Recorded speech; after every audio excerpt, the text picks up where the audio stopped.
Hi everyone, I am Abdul from AM Graphix. Today in this video, I will show you how to remove background in Photoshop. So let's get started. First pick a lasso tool and draw a rough selection of the girl. And now click on select and mask.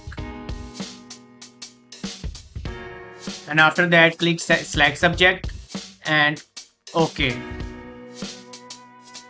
And now click on refine hair. So it automatically refine your hairs. And now scroll down and check mark decontaminate colors and reduce the amount to 40% and hit OK. And now take a soft round brush and brush with white to fix some areas like this area, and you can see this area.